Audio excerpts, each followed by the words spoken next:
Cleveland Guardians respond to Trump's call for name change.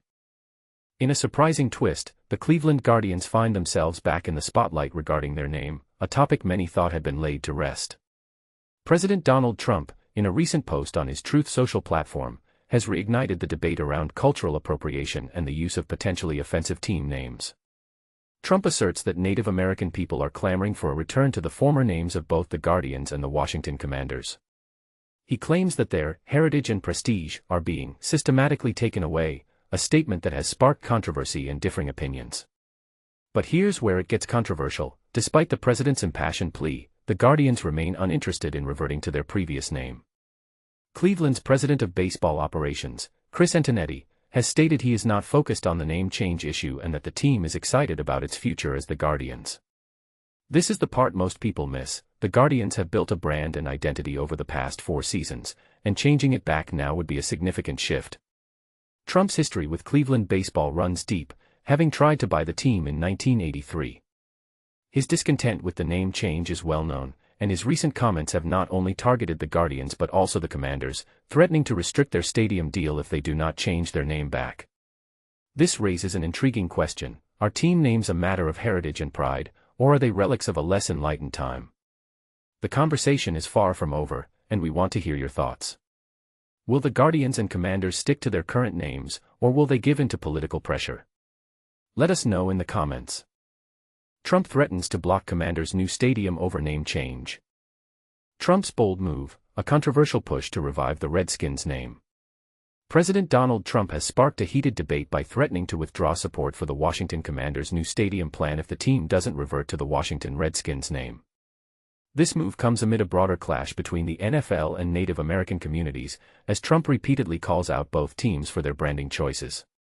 The stakes are high, with the Commanders and Cleveland Guardians facing pressure to abandon their current names, which many view as a betrayal of indigenous heritage. Trump's latest push targets the Commanders and the Cleveland Guardians, 2 of the 6 original NFL franchises, in a series of posts on Truth Social.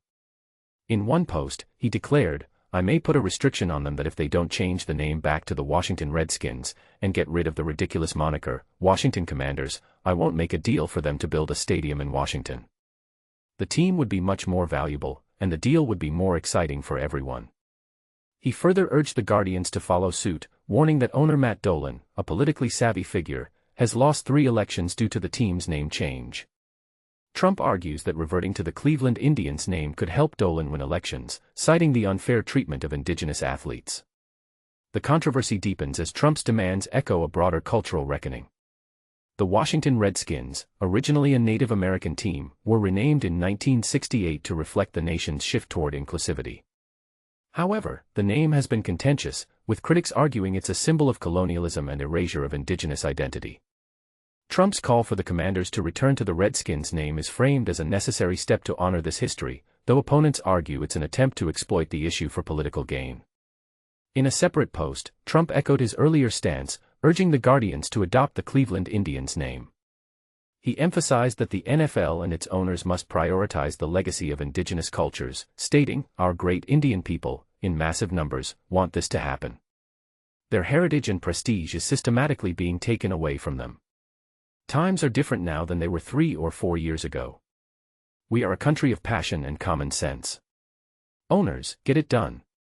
This sentiment resonates with fans who see the name change as a threat to the traditions of indigenous communities. While the Commanders' owner, Josh Harris, has yet to officially respond, he has expressed support for the idea of revisiting the Redskins name. In a recent interview, Harris acknowledged the complexity of the issue, stating, "The Commanders' name actually has taken on an amazing kind of element in our building. So, the people that certain types of players that are tough, that love football, are delegated commanders, and Jaden Daniels, for example, is a commander, and they're ranked." He added that the business staff has become increasingly involved in the debate, noting, "We're in a military city here.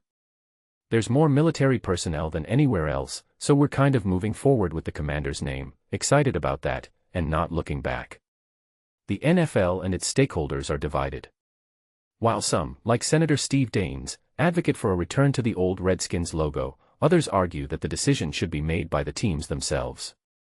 Daines emphasized that the NFL and Commanders must engage in good faith negotiations to ensure the logo can be used again, with revenues potentially benefiting Native American communities. However, Harris firmly stated in a Fox News interview that there are no plans to revive the Redskins name, clarifying that the team's focus remains on its new stadium plans.